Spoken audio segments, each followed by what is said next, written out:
Hello, Fight Insight fans, viewers, and listeners. I'm the man formerly known as Timbo Slice, and with me, as always, is my buddy, the Filipino podcasting machine, Princey D.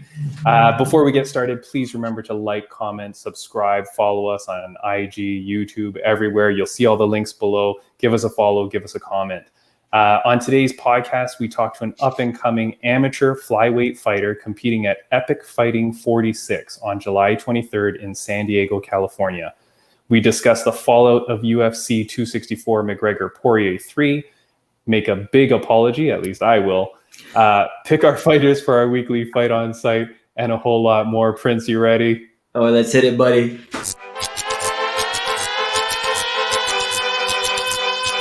Yeah, it's Timmy B, Princey D, Fight in Sight. Yeah, that's right. On today's guest is a 24-year-old fighter that's been training mixed martial arts since 2016 with world-renowned MMA fight camp Team Quest. With an amateur record of 4-4, tough and tough title challenger, we welcome to the show Matt Queso Padilla. What's going on? Thank you for having me. Man, welcome, buddy. Great intro. Yeah. Oh man, you know what? I've been trying to perfect all my MC skills, and you know what? You're actually your name is like one of the uniquest names I've ever seen, man. So so I'm like, oh wow, wait until I bring this guy up on the show, right? So Matt, welcome to Fight Insight, and actually, so you know what? I want you to introduce yourself. Who is Matt Padilla? Just a 24-year-old guy chasing his dream, just doing what I love, and I'm just happy doing it. It's crazy, man. It's crazy to, you're our first real amateur MMA fighter that we've had on the podcast. So we're excited to have you and talk about what that means as like being an amateur. But before we ask any question, I think we have to ask about your nickname, Queso. And before the podcast we started, and we noticed the shirt. That is like the baddest shirt we've ever seen. Queso Mania, paying homage to the legend Hulk Hogan. What's the background of the nickname? When it comes to the nickname, I'm not sure if it was my coach Tom Galicchio or Sam Alvey, kind of disputed in history who made up the nickname, but I feel like it was Sam, and they just wanted to make a play on words of my last name because it sounds like quesadilla with queso Padilla, and that's really it. So it was literally just a dad joke that made my nickname. All right. We've had Sam Alvey. Actually, Sam Alvey was our very first UFC fighter on the podcast, and I've been following since. Oh, thanks, buddy. Shout out. Well, actually, you know what? I did my research, and I was like, man, I gotta figure out why does he call himself Queso. And so I actually found out that it was actually a dad joke. So you know what? In light of us talking about dad jokes, I actually wanted to share some dad jokes with you guys, if it's okay.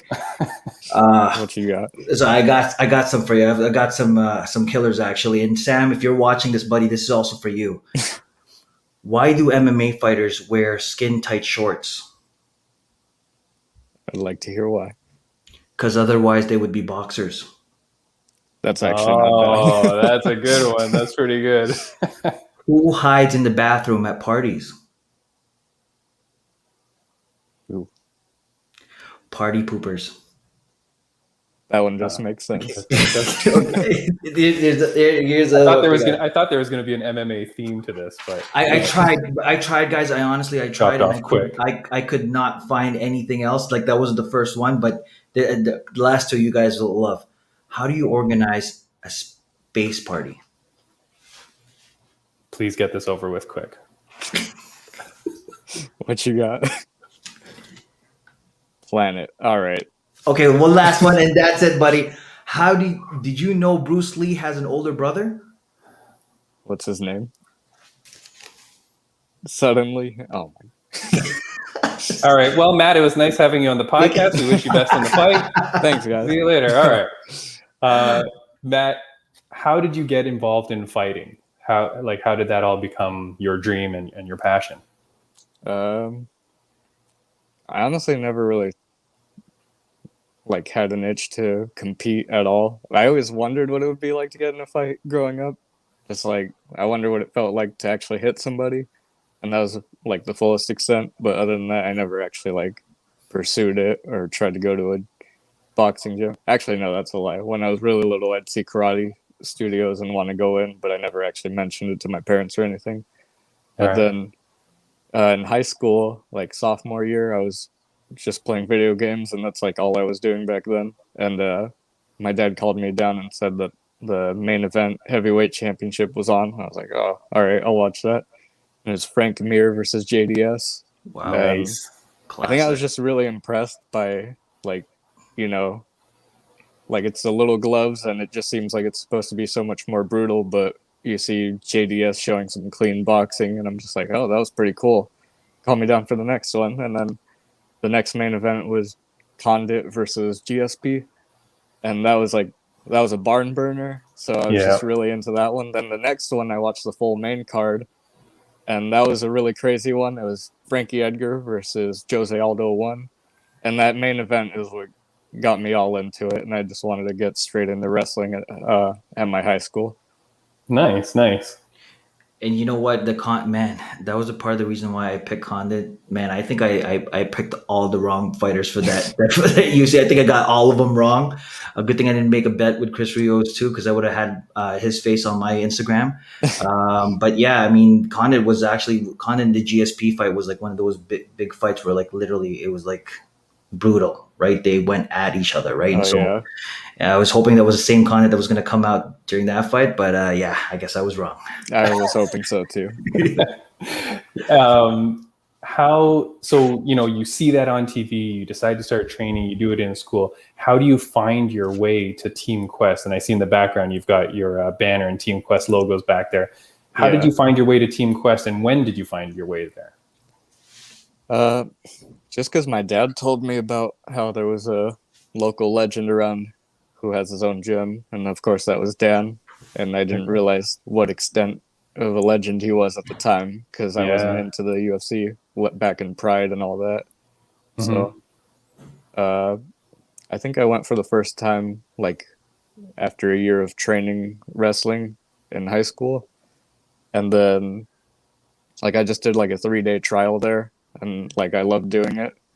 And then I just waited until after high school to really get in there like all the time. So yeah, it was just because it was local and it happened to be such a good team. It just made perfect sense. Man, can you imagine how lucky that is, Prince, that you're just some kid that just decides, hey, I want to try it out. Next thing you know, you're training with Dan Henderson. Yeah, That's of like all your people. coach. Yeah, like that's crazy. You're walking in there, and that's a crazy part about it too. Is like you're not even knowing who he was. You're like, okay, well, there's this guy that's training me, and later on, you're getting into a fight. You're like, holy crap, your coach is Dan Henderson. Like, oh my gosh, man. Okay, we forfeit. Throw the towel in. We're good. We're good. And I see I think it was on SureDog or somewhere when I was looking up some of your credentials and things, I saw that one site had your head coach listed as Sam Alvey. Mhm. So Sam has played a big role in your training as well? Sam's played the biggest role for all the amateurs, I would say. He's been like the head coach for every amateur guy coming up. Oh, Absolutely. wow. He's going out of his way to corner like every weekend back before COVID, like that guy really goes above and beyond to help out the amateurs. Yeah, that's crazy. I mean, when we met him, it was crazy because we're just like, okay, is he really going to be like how he appears on TV or on interviews? And he really was, man, like just the nicest guy. Yeah, so what you see is what you get with Sam. Nothing more, nothing less. yeah, it's crazy. Well, I'm sure a lot more though, because Oh, well, okay, yeah. yeah, Actually, hold on. Sam was actually when Sam came on, we had I guess we got the times mixed up, and we're like, oh man, we're like, oh man, I don't know if it's gonna happen. And then when he came, literally, it was like Christmas morning. It was like the best feeling when he showed up too, and he came with that energy. My heart was racing. I think Tim, your heart was racing too. You're like, oh my goodness, Yeah. Like, it was an amazing experience. And you know what? I saw one of your fights too. Matt, and I saw Sam Alvey coming in there, and you guys get into the corner, and man, he could tell he really wants you to do well. There, I guess at one point, you guess you're hyperventilating, you're breathing hard, and I guess you guys just went out of a scrap because it went through the first round, and you got to sit down on your corner, and he's like, Okay, you got calm down. You got That's this, how he you starts it every time. Even if you're having your first amateur practice and you're sparring for the first time, he'll come up to you real quick and tell you 2 deep breaths this. to start that minute rest, and then we can start talking. Okay. That's awesome. Yeah, Cool, that's for man. every round. So, Matt, you're an amateur fighter.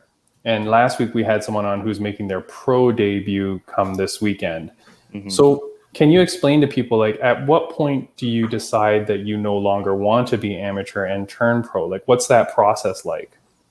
Well, I mean, Sam wants me to start turning pro pretty soon. He was Okay. even offering me maybe after this one to go pro. And then Okay. I was just telling him I just want to be more consistent with the higher end because I fought like pretty decent guys, but now I want to fight those better guys at amateur. Like the last guy I fought was the number 1 flyweight in the country, 11-1 at the time, Wow. for the Tough Enough title. Okay. And I didn't win, but I rocked the guy, and I found out where I'm at, and Yeah. I went to a decision. I didn't get beat up or anything, and I was just like, oh, I could compete with these guys. And then I know what I do in pro class. Like I train with the pro team all the time. My teammate David Lopez was the number 1 on the West Coast for flyweights, and like I know I'm there. I know I'm almost ready. I just want to stack up some belts and just get some good wins under me, some like real good fights, and then make that transition. Wow. So how many amateur fighters are under Team Quest? I mean, we just had some tryouts recently. I mean, we have a lot. Honestly, it's like probably 20 or more. Oh wow. Oh, okay. That's a lot. And so there is a difference then when you're doing the training, they'll split it up between the amateurs practice and the pro practice? Yeah, I mean, amateur is just for the guys that are way more green when it comes to everything, Okay. and then pro is for like, you know how to spar, you know how to throw your combos, you know how to wrestle. Even if Right. you're more of a specialist at one thing, they'll still put you in there as long as you know how to like spar and not be spazzy and do something stupid and hurt people. Yeah. Well, that's the thing. And then, so, I mean, one of the benefits of training at Team Quest, and we've had some guests on that train at some great gyms, but we've never had anyone from Team Quest. It must be really beneficial to you. And again, like for you just randomly going in there and getting to a gym like this, that must be attracting people from all over the world. Like you must be getting like high level people. So your training partners must always be top notch. Yeah, I mean, we always get people coming in and out of the door too. We got like a bunch of people from 10th Planet Oceanside, like Lee Malay McFarlane would come by a couple times. Then we had Moreno. I trained with him once. I wasn't able to be there the whole week because he was there for a week, but I got to be one-on-one with him during pro for the boxing pro class. That's that was really cool. Real humble dude. Yeah, that's nice. That's awesome. You're saying Moreno, right? Brandon Moreno. Yeah. Did you build any Lego with him or anything? Unfortunately not. No? God dang, that's the first thing I'd want to do with that guy. Before we spar. Seems like I don't want to train at all. Just bring out your Lego set and let's make this happen. Yeah, 4 rounds X-wing or something. That's right. Like 4 rounds of straight making X-wings and Star Wars and all that stuff. But you guys have seen his collection. It's like out of this world, right? And now with like this big win, now he's a champ. He probably has a whole house of that stuff. Yeah, doesn't have to stay away from the more expensive Lego sets now. Now he can afford all the big ones. Oh yeah, he can get whatever he wants now. Yeah. So Matt, you're fighting at Epic Fighting 46. It's in San Diego, California on July 23rd. For people that haven't seen you fight before, what can they expect when they go in and watch a Matt Queso Padilla fight? A lot of technique. I'm a pretty technical guy in the cage, you know. I like to pick my shots and be clean. And if I wrestle, then I'm going to be strong on top. Honestly, if he's at my level with the wrestling, it's going to be a lot of scrambles probably. And who doesn't love that? It's fun when the grappling actually looks good in the fight and you just see guys scrambling like lizards. With the striking, I'm always ready for whatever. Yeah, a couple of the fights that I watched with you, your striking was very crisp and clean. Like I was like, whoa, this guy's like deadly. What do you prefer if you had to choose how you were going to finish the fight? What's your would you rather finish it as a sub or a KO, TKO? What do you like? I think it was good that the first couple people I saw were Aldo and GSP because I think it's just the path of least resistance, that kind of molded it into me. Like, you don't have to just do one thing, just do whatever feels right in the moment and whatever that guy's not as good at as you, But I do love kickboxing. Nice. So wait, so Matt, you're not gonna go in there and just gas out? Hell no.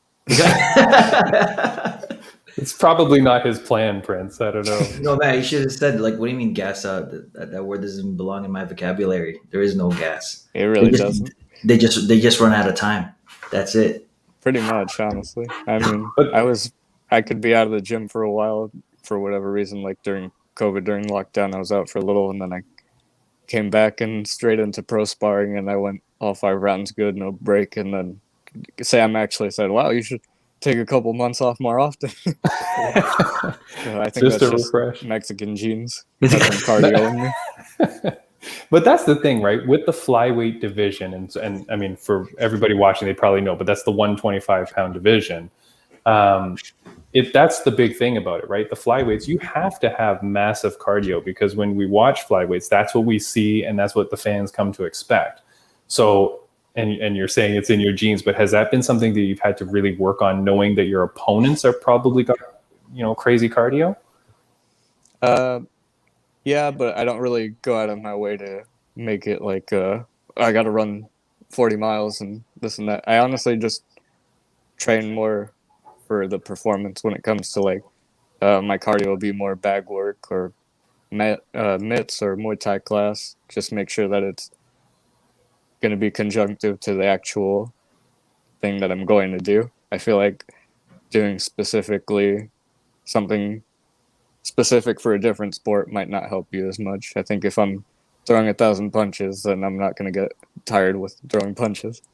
Nice. So Matt, your fighting style is more like go with the flow. Like whatever happens, whatever situation I get in there, you're just gonna throw whatever your tool belt at this person. Yeah, I've never once thought about how the fight's gonna end. It just ends up happening, Kind of like a if you imagine like a river of queso cheese. Exactly. Wherever it goes. Yes, all right. Not very that probably wouldn't flow very well. Like pretty slow, sluggish. Yeah, sluggish and slow, but yeah, all right. Well, I mean, the imagery was there. But it's better when you see it in person. Matt, but the only thing you're missing right now, I mean, you've got the personality, you've got the persona. All you're missing now is tattoos. I think you should just get like a massive Queso tattoo right on your neck, like Queso or die. Right Queso there. or die. That's not bad. Maybe I'll leave that for the super fans one day. Nice, yeah. Right next to a good tattoo of your face on their leg, right? Oh, yeah. That's what you want people to do. That'd be really great. That we asked fans for questions as we do on our Instagram. And so we got some fan questions that we're going to ask you, all right? All right. Now, I think it was a result of when we were posting on Instagram, we kept finding music songs that had the word queso in them. But this person, Gina Sin, asked, what is your chosen walkout music? It's usually different all the time, but the only one that I've really re-chose was When the Levee Breaks by Led Zeppelin. That's one of my favorite songs. But Nice. I've walked out to Biggie. I've walked out to Tupac. I've walked out to some Wu-Tang. So it mixes up. Nice. All right, cool. Wu-Tang's probably the one that I like picking the most. All right. I feel like this one might be a shot at us, but I'm still going to do it. DL_Ratana asks, if I would have told you that you'd be on the Fight Insight podcast, would you have ever believed me? That's my teammate David Lopez, who I was saying. He was the number one on the West Coast. Yes, David, nice. I would have believed that. Thank you. All right, there you go. This guy, I don't know if you know this guy. I feel like a lot of your friends wrote in here, and they were good questions. But I'm going to take 2 of Smilin' Sam's questions. I'm sure they're not relevant at all. I don't even know. I'm thinking there's a backstory. Smiling Sam asks, "How many wives are too many wives?" 2 or more. All right. Is there a reason for that question? Is this Stay something- loyal. The queso stays loyal. Oh, all right, cool. Second question that Smiling Sam asks: I've heard that you're really good at math. What is the 36th integer of pi? I'm not good at math. All right. Well, Smiling Sam, thank you for the questions. Guys, you know what? Why do I feel like Sam's like in the background giggling? He's like, like in the background doing one of these, like, right? Oh, Sam can't have a serious moment. And then Rich Abadong asks, "What is your favorite cheese?" Cheddar. It's pretty simple, but I love cheddar. You know why though, right? Nice, You know nice. why though, Matt? Because you get that cheddar. That's right. All right. So Matt, before we go on to the next stuff, yeah, again, we're so happy to have you here again at Epic46. Where can people find you on social media? And is there anything that you want to end off by saying? On Instagram, you can find me at Matt Padilla 125. That's really the only place I promote myself. I like Instagram. Twitter's more just for the memes. And Okay. that's really it. Go ahead and check my ticket link in the bio for my Instagram. And just be ready to watch a war. I'm so excited. I'm really excited for Nice. this fight. That's awesome, man. It's so exciting. When will you leave to go out to San Diego? Like, is it far to get there or for you, or do you It's stay like home until then? It's probably like an hour. So I'll just leave day of, and weight shouldn't be an issue since I'm a flyweight fighting at bantamweight this time. It'll be easy for me. Ah, okay. Nice. Well, Man, congrats, buddy. Have you ever checked your weight yet? Like, you know Right where now? you're weighing? Yeah, where you're weighing at now? I'm about 145 right now, so it'll be easy. I can still make I can make flyweight next week if I want. So you can have a Big Mac like after this podcast and be okay with it. Shit, I'll have a Big Mac on the scale. I'll be fine. Jeez! Nice. Like the confidence, man. Yeah. All right. So let's move on and talk about some things. You know, on the weekend we had UFC 264. So we want to talk about some UFC 264 reactions and some of the fights that happened and like what occurred. The first one is I really feel like I have to give a huge apology. I feel like the world has to give apology to this guy, Chris Moutinho. Here, I'm just showing a screen here. There's this website, MMA_gains, that shows how many followers these people gain after their fights.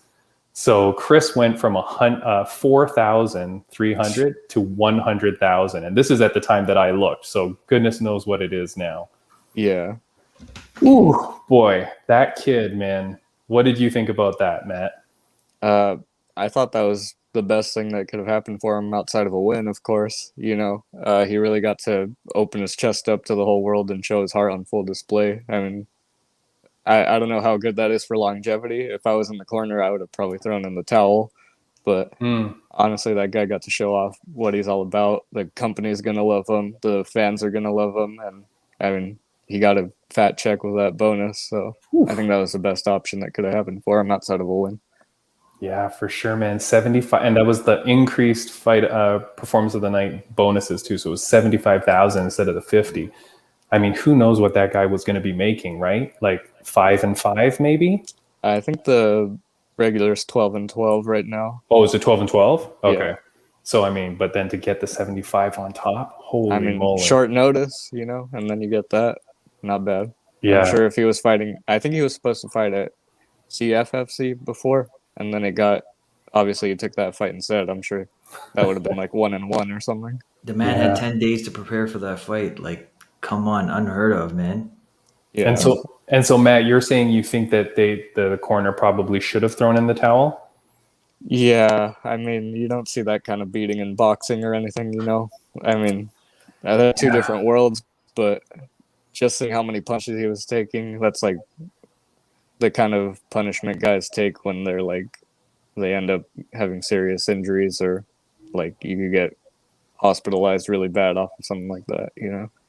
Yeah. Prince, what did you think about that one? Well, listen, I have no apologies to make because I picked Chris. I had my money on him. Everybody's like Prince. Oh my gosh, it's the Sean Kirkland version, Sean wishlist version of Sean O'Malley. But no, I honestly he went out there and he actually honestly to tell you the truth, I was more excited for that fight because me and Chris Rios watched our podcast with him, and we had a bet going that like so if he lost, if if Sean O'Malley lost, then Chris Rios would have a picture of me on his Instagram for a whole week. And so I was like, come on, make it happen. But yeah, honestly, to tell you the truth, watching that fight, he put all his heart into it, man. Like he really went out there and he did not stop and not quit. And like even just before when he was signing all the posters, he was saying, I can't guarantee a victory, but he did guarantee us a show, and he did put on a show. And man, like he didn't get the dub, but he got the respect. Like you should see his like Instagram, Facebook, everything is lighting up. Like everybody wants to see this kid fight again. So again, there was actually he right after that fight, he on the Monday, I guess he was teaching a Monday class that he was a part of. Like you could see him all bruised up, but he's still in there teaching, right? So usually fighters take some days off, but no, he's like back at it again, back at the grind, right? So. That said, his face didn't look that bad. Like, I get it. There's a lot of damage behind the scenes, but I mean, he wasn't as bruised up as what I thought. Even the day after, he didn't look that bad. I don't know. Well, it was 2 days after I saw the photo, but still pretty good.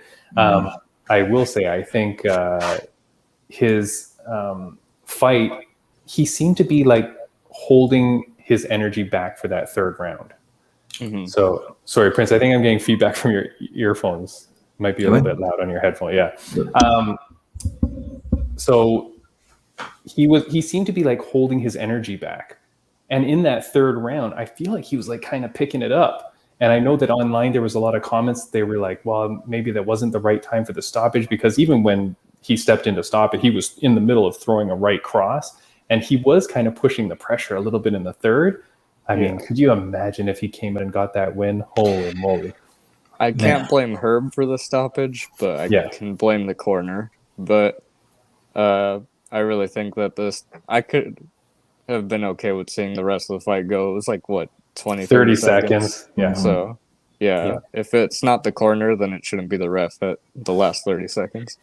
You see all the reaction. Like a lot of the fighters were just like, "Oh man, Herb, you should just let him finish the fight. Let him finish the fight, right?" And even he was like, "Oh come on, like just give it to me, right?" And no, you're right, Tim. I felt like there was like a last minute surge of energy. I felt like he was just unleashed the dragon in there, right? So I don't know, maybe he turned like Super Saiyan 3 or something and just like turn his hair blonde and just go at this guy. But I mean, you're right. But Matt, you know what? You make a good point. It's just you got to protect the fighters, right? And you've seen these incidences where literally fighters, get injured, end up in the hospital and like have permanent damage to them, right? So again, it's Herb's call, and that's the job of the refs. It's a tough call, but you got to protect the fighters. That's number one. Yeah, absolutely. But I think at that point, it's the corner's decision more than the ref. If it's 30 seconds left and you're already watching this kid get pummeled. Yeah. Yeah. And I mean, I don't know. I didn't see who his corner was. I didn't recognize if it was like a big name or anything like that. I mean, who knows who this kid came in with on 10 days notice? The corner might have been, had some octagon jitters. You know what I mean? Like, and the fact that he was on a McGregor card, on the McGregor card. This is why I apologize, Chris. I am so sorry. But like, that's why I gave him no chance. Because I'm like, he's on the McGregor card, the lights, the spectacle in Vegas, like it was going to be too crazy. But I mean, he was coming back in that third round. I really felt like he was kind of pushing the pace. Have you ever had an issue with a ref, Matt? Like, has a ref ever been an issue in any of your fights?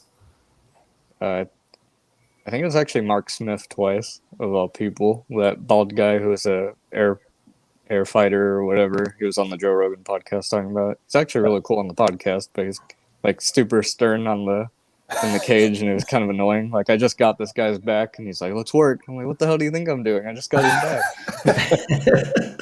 When they say that, do you say that back, or are you trying to like just focus and not like get punched? You know what I mean? In between rounds, I think I usually say something if the ref kind of annoys me, but like they'll usually come up to me and say something. I'm like, "What are you talking about? Leave me alone." And then, okay. but like in the fight, I'm just focused on what's right in front of me, you know? Yeah. I mean, how much pressure does that give you though? Like when the ref does say that, does it freak you out that you're like, oh crap, I got to do something, and then at which point you might rush into something you might not have done before? Not necessarily rush, but I feel like you just feel like yourself and your opponent both kind of jolt and like they're like, "Oh, we gotta do something."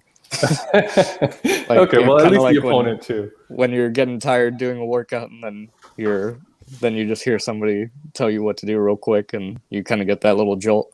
Yeah, that little bit of that little push. And let me ask you guys a question. Like, can you remember the last time you saw a fight where the corner actually stopped it?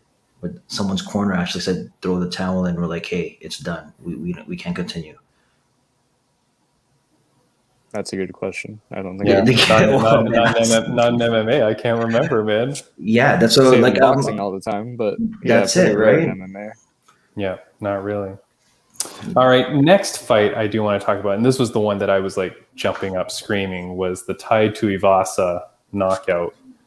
Now, I'm not going to lie, I was already standing up singing Spice Girls while he was walking in. Were either of you singing along with the Spice Girls song? Mentally. No, okay, all right. That's good enough. That's good enough. Low key. I was humming to it. Yeah. I mean, that was a pretty awesome I'm brave walkout. enough to admit it. Yeah. What did you think about that knockout? Happy with that? Good knockout? Yeah, it was a great knockout. I mean, it showed how dangerous Hardy really is since he was able to rock Tuivasa for a second, but then it showed how much experience Tuivasa had, being able to still catch him while he's hurt. Yeah. Planted his feet and just and took that shot, right? He knew what he was doing. Prince. Yeah, absolutely. Yeah, so you know what? For me, guys, actually, you know what? My take on the fight, I actually was more surprised about the shoey. I went in there and just grabbed everyone. Someone like, whose shoe was that? Like literally 5 in a row. He did 5 in a row, and he actually grabbed some from the crowd. I'm like, I was like, knock. Whoa, what are you doing, man? Dude, bro, COVID, man. Like, come on, let's get it together. They need to distribute his blood as a vaccine. That's good. I think that guy probably just does not get sick anymore. Yeah, I mean, however many shoeys you've taken around the world, right? That guy has like the best immune system on the planet. That guy's collected shoe germs everywhere. Literally, I watched the knockout, and then after that, I was like, whoa, that was crazy. Well, actually, the knockout in itself, like, I honestly thought it was game over. I thought Hardy was going to clip him and just finish him off. And I'm like, out of nowhere, again, like we were just talking about those phantom punches that just come out of nowhere. And it was reaction too, when he just went in there and just swung over and boom, clipped Hardy and he dropped him. I was surprised as well. Like, that was actually a really exciting knockout. But again, honestly, it's just the shoey. I had to Google the thing, and you know what? I was gonna try it with one of my shoes, but I'm like, nah, not worth it. Not worth it, man. Not the explosive diarrhea that you'll have after, but it was good. So no shoey with the Queso win on July 23rd. No, definitely not, unless it's a brand new shoe and I watch you buy it. You want to see it being made and then take it, right? Yeah. It's got to be factory new. I got to see it. And for Matt, plastic. And for Matt, it's like grade A cheddar cheese, grade A top notch. That's right. Flowing all the way in. That's it. Exactly. What about the co-main event? We saw Burns defeat Wonderboy Thompson. Puts that division in a weird spot because Burns just lost the title shot anyways. We were talking before last podcast saying Wonderboy was the only guy with wins over the top 5 welterweights. So a third win for him might have set him up for a title shot. With Burns winning it, we don't know what happens now. They've just announced that Colby is going to be fighting Usman. I think it's September or so, they're saying. So where do you think Burns goes from here? Who does Burns fight next? Man, that is a really tough one, especially since he made me lose $20. But yeah, I really wanted to see Wonder Boy get another shot at the title, Yeah. but just isn't for everybody to get that second chance. Third chance. Or third chance, yeah. It's really hard to figure out what we're gonna do with Burns then, but I feel like Masvidal would make a lot of sense, just considering he came off a pretty bad loss, and he's still good everywhere, Yep. Prince, what do you got for him? What do you got for Burns? Well, I didn't lose $20, but again, on the podcast live on millions and millions of people saw me pick Wonder Boy. And I thought it was going to be the Night of Legends. Matt, I thought it was going to be a Night of Legends. I thought Conor was going to win the fight. I thought Wonder Boy was going to win the fight. I'm like, guys, don't sleep on these guys. They still got it. And, Wonder Boy, he's in there just to chase glory. Like, he's not in there for like the money or anything like that. He wants the belt. Like, he wants to be a champion. And I really was hoping he was going to take it. And we're watching UFC Embedded, and you see the training regimen, him and his dad, like they've got a game plan, and it just didn't happen. Right. But again, another amazing fighter, another humble fighter as well. Very, humble at defeat, and said, thanks for giving me a shot. It would be nice to see Masvidal and actually Burns go at it, because that would be an amazing fight. Like, they would stand up. I think it would be a straight stand up. They'd be going for rounds, and it would be a rock'em sock'em too, right? So it'd be something entertaining. So I think that would be a good matchup. What do you think, Tim? So sorry, Matt, were you going to say something? I was going to say, if not that, then it would make sense to bring somebody that's going to be pretty deserving of a top spot, right? So I think if Chiesa beats Luque, his teammate, then that would be a great fight, especially since Chiesa is a grappler. Yeah. Someone that could match him on the ground potentially, right? Yeah. I guess but like you said, Chiesa's already got that matchup, and then I don't know how long Burns would want to wait. I think he'd want to try and ride this high, maybe. I don't know. I've been seeing like they think Leon Edwards potentially for a fight, which, that might be good. The Masvidal one is good too. No disrespect. Who are we kidding? Masvidal's never going to see this. He's never coming on this podcast. But I feel like Masvidal is an easier win for Burns, and I feel like that's a high-profile fight. So Burns should be itching to take that fight. Masvidal's going to want that fight because he's going to want the smoke, right? He's going to want that, like, to get a win over Burns, because I would shoot him right back up the rankings. But for Burns, you got to think like he may be thinking, hey, this is my least risky fight of all the other guys. Let me take him. So, and that's a good money fight for Burns too. I think that's going to be a high. And Masvidal's older now. I don't think he's thinking of trying to rebuild. I think he's shooting straight for that number one guy. And then if I could take that guy out, I'm right back the picture. Yeah, he's got to take the path, like the quickest path to that title shot. So he's going to take whatever big high profile fight. So yeah. Matt, many moons ago, we had a podcast with our buddy Dr. Jim, and he talked to us all about calf kicks following the Conor Poirier 2 fight. So there's Conor saying that he should have watched our podcast. Man, never would see this coming. Conor breaks his tibia at the end of the first round. How did you see the fight going, Matt? Were you expecting Dustin to win it anyways? And then what did you think of that first round? I was expecting Dustin to win. I think especially considering Conor just got knocked out by him, that it didn't really make a lot of sense to go straight back to this fight. Yep. Thought maybe another kind of cowboy fight, something like that.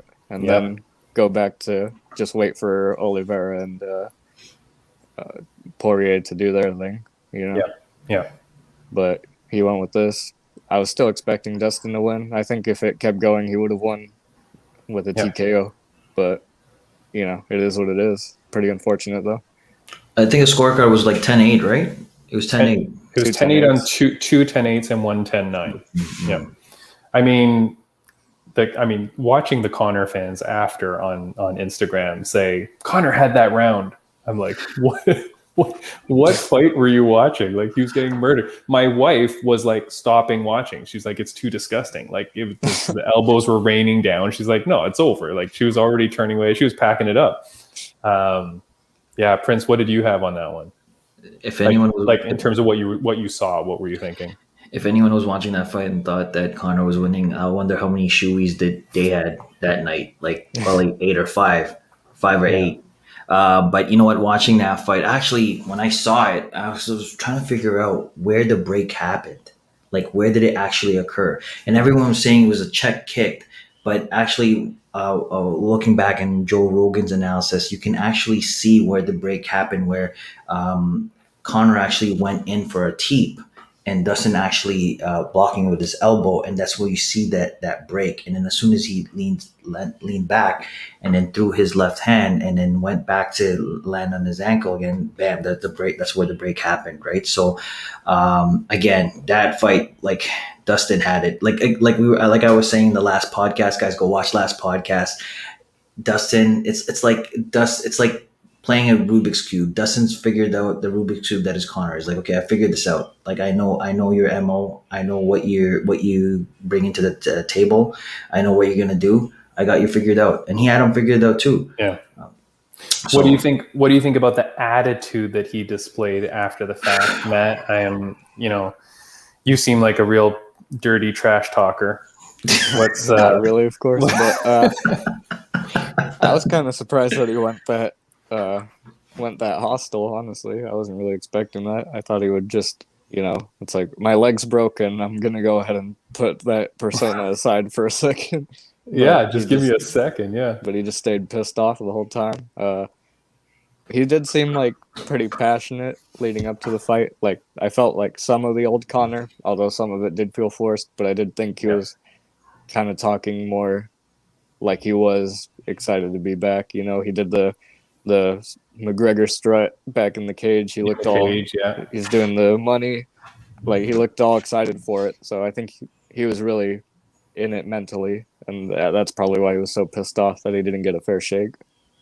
Yeah, I mean, the behavior though is very disturbing. Like, it's too much. Like, it's to the point, like you said, man, like it's almost forced, but it's just really like unbecoming. Like, it's just not good. And talking about in your sleep and yeah, right. Like, it's too much. And Habib has been going off on like a motivational rant, and like everywhere you look now, you see motivational quotes about him talking about it. And it's like, it's hard now not to believe, but here's one I'm just going to put up from Haymakers, where Habib says, if the MMA community is going to support this bad people, there's his accent, this sport is going to go in a bad way. And, like, you do have to think, right? Like, with the UFC showing those clips, and they're going to play those clips over and over, it's almost like at some point, don't you want to kind of hide that? Like, you don't really want that image coming out of your superstar. Like, it's a little bit aggressive. Prince, what do you think about it? honestly, like, I was surprised. I thought he was going to be, he was going to be humble in defeat and say, okay, my head down. Okay, yeah, you know what, we'll try it again. But man, he was like throwing threats at him. I'm going to kill you in your sleep. And your wife. And then, he's taking shots at the wife. Like, it doesn't make any sense. Like, you lost already. Like, just leave. Like, and man, like, he was taking it way too far. You watch all the threads, you all the communities that are out there, they're just saying like, wow, what's happened to Connor? And that's, what the thing is, okay, he's coming back. He's tried the good guy, the nice guy. Hey, you're my buddy. We're going to be all right. We're going to do it together. Yeah. But you know what? I guess that wasn't selling any seats or selling anything, right? So, come old Connor, calling him out, talking about his family and all this, and I was going to do your wife, and I'm like, unreal. So I mean, he built his whole empire on it. So he needs to go back to that old formula. But then again, everyone's kind of getting tired of it, right? I can tell you guys, you're like, man, we're kind of done. We kind of want the. It's just too much. There's a line, right? Like, yeah, I mean, he's threatening his life. It's not really like, I'm gonna knock you out. It's, I'm gonna kill you in your sleep. Yeah, and that's what. And if you saw Dustin in the post-fight interviews, they were saying like, what is the thing squashed? Are you okay? And Dustin kept saying like, no, like, he's saying things that are too much. He's saying he's gonna kill me. He's saying he's right. Like, he's like, those are things you don't say. And Dustin really seemed offended by that, and he didn't like it. I'm gonna ask you both a quick question, yes or no answer. Is there any way in hell that Jolie Poirier DM'd Conor McGregor? Matt? No, I don't think so. Prince? Hell no. Yeah, I don't understand why people even have a question about this. Like, I don't get, again, Conor McGregor fans are like, oh, she messaged him, she blah, blah. I'm like, there's no way. We might have lost Matt there for a second. The other question I'll say is, Prince,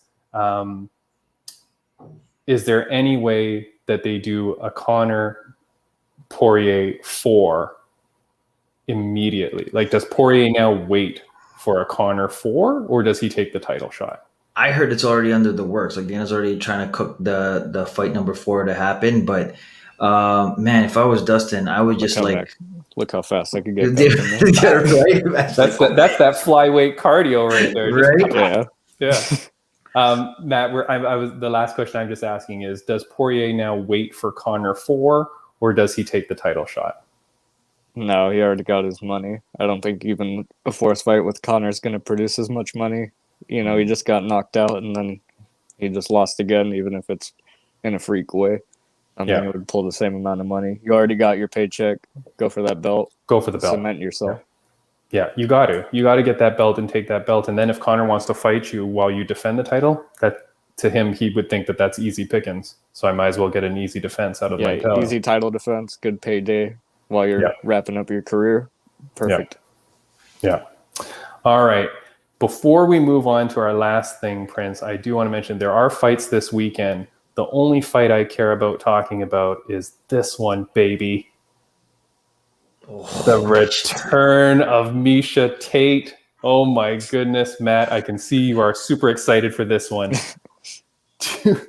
Miesha Tate returns after her last win was in 2016 when she won the title in what I say is one of the greatest title wins ever.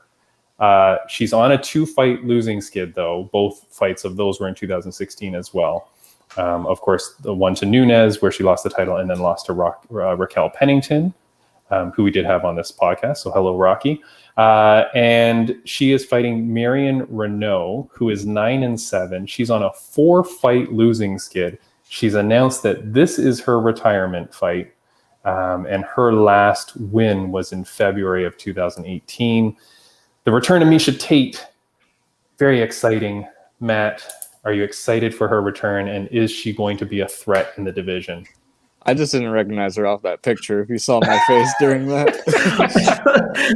I was like, "What the hell is that?" She's looking jacked though, man. She's looking better than she's ever looked. I will say that. Matt's like, is that Ronda? Who's that? I could not tell from that picture at all. There you Could go. have put her with the belt or something, not throwing a medicine ball. No, because I'm showing the new Miesha Tate, the new, the new, reinvented, rebuilt. I don't think she was ever like really washed up or 1 foot out the door, like ready for retirement. I think she broke her nose bad in the Amanda Nunes fight, and then she came back too soon, and then got her nose broken again in that Raquel Pennington fight. Same thing with Rory McDonald when he fought Lawler in the rematch, and then he came back too soon to fight Stephen Thompson, and his nose re-broke. That's always a common problem when people break their nose, is it just re-breaks again, and it's way worse. So you got to take time. Rory looked like Marilyn Manson after that fight. You guys remember that? I was like, oh my gosh, it was brutal. Yeah. So what do you think? Do you see big things for her again? You think she's going to come back and make a run? I think she's still at the same level as long as her nose is healed, and it should be after all this time. I think she could still compete. Looks like she's training hard, so I'm sure she could make a run. Yeah. I don't think she's doing this for money. Like, I don't think she's doing this because she needs it. She's the is she vice president of ONE FC or whatever? She's over there. Something like that.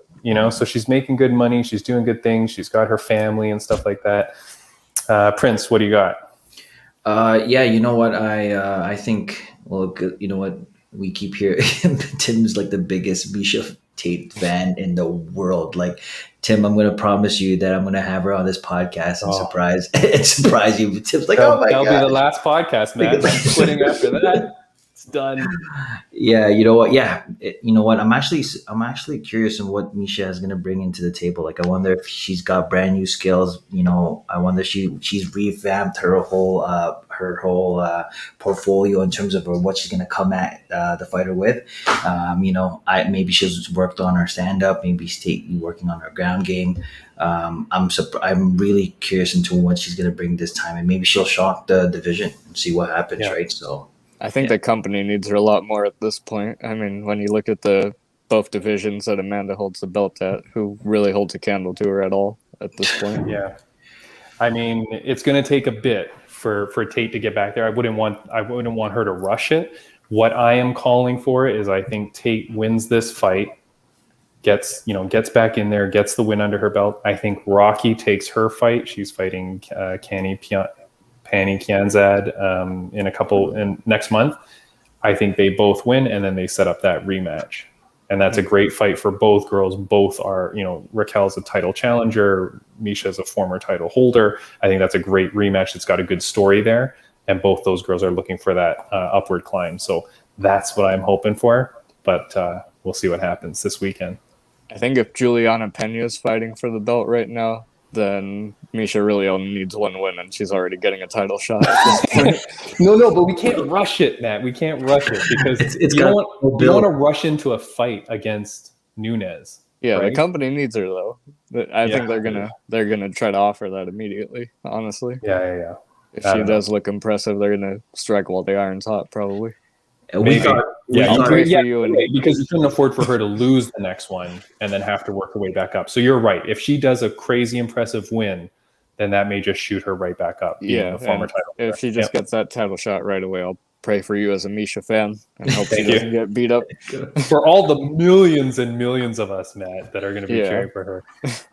Who's going to be cheering the most is the guy that owns ONE FC, because he's going to want his vice president to have the UFC title. That'd be pretty awesome. Yeah. All right. So, Prince, before we move on to other stuff, I did just want to say a few things. One is that, again, guys, that if you've watched last week's podcast, we had Chris Wartime Rios on. He fights this weekend. So if you're watching this on the Friday when it releases, he's fighting tomorrow on the Saturday. Please go, support him, give him some love. The other thing, Prince, we do have something coming out soon that we are hoping to be able to talk about. We're working on some stuff. And I just want to tell people we're looking to grow. So stay tuned. We're hoping for some big things. It's a very big things. Very big things. We're hoping. So we're hoping. So I'm just putting that out into the universe so that it comes true. We're looking for some big things. We also have our shirts for sale. If you guys want some shirts, we also have tank tops now too. We will start being a little bit more aggressive with promoting this, I think, Prince, and get some orders in, and then we'll do an actual order. So if you want a shirt or a tank top, reach out to us. And then, Prince, if you can just let them know where they can reach us. Okay, guys, you can follow us at, first of all, you guys subscribe at YouTube, Fight Inside Podcast. You can follow us at Instagram, Fight Inside Podcast as well. And you can listen to us at Inside Podcast and Spotify. Okay, those are the three things. And actually, we are on Snapchat, TikTok, and Facebook as well. We're making it happen, Matt. We're making this company's growing as well. All right. So Matt already said he has his Instagram. He likes to focus on one thing. Matt, we like to do a very poor job across every platform. That way we get more, but it's very poor. So that's what we do. Prince, you mentioned our Gmail, our email account is fightinsightpod@gmail.com. That's if you want to be a guest, if you have someone that you want to be on a guest, if you have any questions, let us know, feedback, whatever. I will say, Prince, someone asked me to be a guest on a podcast, and I was like, yeah, okay, cool. I'll come and I'll promote Fight Insight, and we can talk about whatever you want to talk about. Cool. And then the guy goes, yeah, so it's $150 to be a guest on my podcast. What? And I was like, what? I was like, who's going to pay you to be the guest on your podcast? But I mean, I didn't even know that was a thing, but that was pretty shocking, man. So if you would like to be a guest on our podcast, we will not charge you money. Matt, I'm still charging you the agreed upon amount, Matt, but that's fine. That's fair. Yeah, I already signed on it. All we ask for is good Wi-Fi. That's it. And a bright smile. And Matt's got it all. There you go, buddy. Learn from the best. Learn from the best. That's right. Hey, Does Sam ever ask you to shave the smile into your head before you fight? Has he ever asked you? No, nobody yet. No? He does come up with certain things with certain people, like if it goes with the nickname, he wants you to do something, but it's more like just jokes. But he tried calling me Armadillo at first, and he said I had to roll into the cage for every fight. Wait, so you would be Matt Armadillo Padilla? Yeah, I had a couple of different ones. Killa, Armadillo, Young Guns. Yeah, but Queso was the best one. Nice.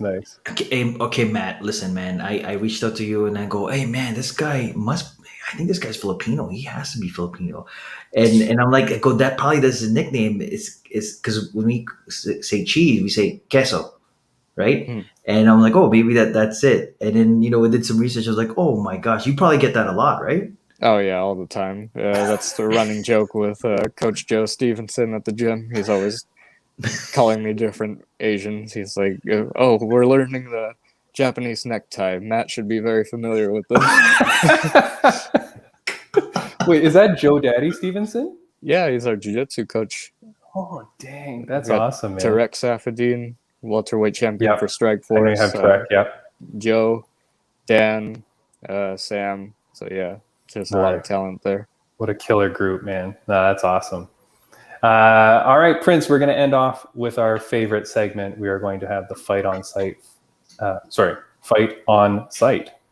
And this week, Matt, you may know, but every week we put up two fantasy fighters against one another. We do it, and then we ask people to come onto our Instagram stories on Saturday where we'll put the two fighters up. You can vote for your winner. And what we try to do is, every week we've been lucky enough to have a great guest. So we try to have it tie into the guest somehow or tie into the topics that we're talking about. So this week, Matt, we knew that you were like this, but we also were tying it into the whole Connor thing. We are having our fight on site respectful edition.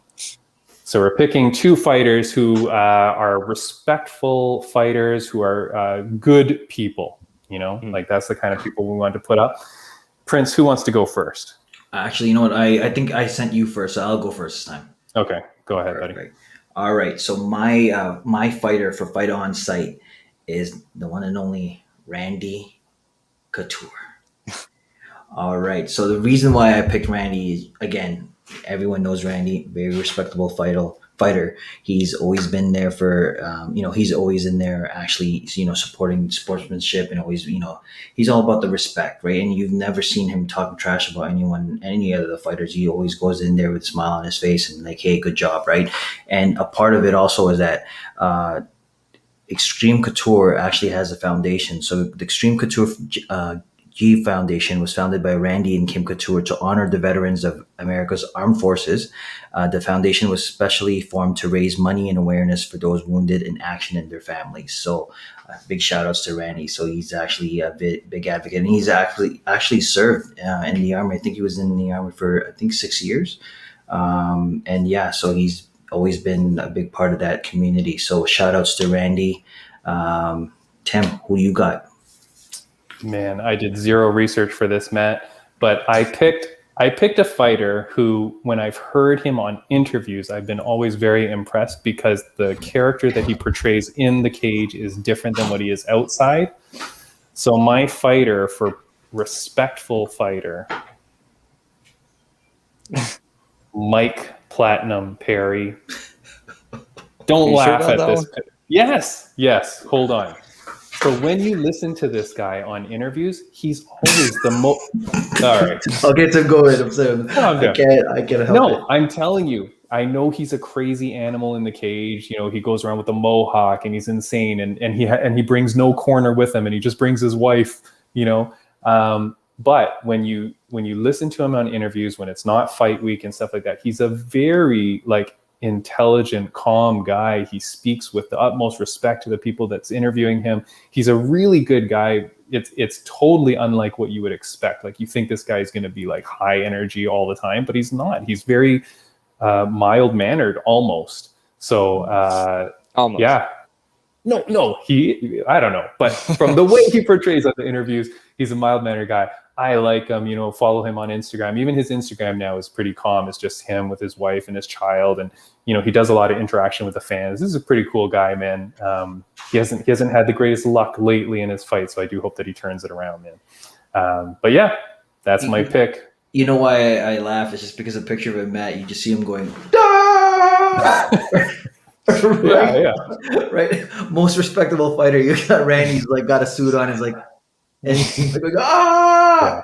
There was no picture of Mike Perry with a suit on that I could find. So that was. I'm sure. Yeah. I even looked at his grad photos. I couldn't see one.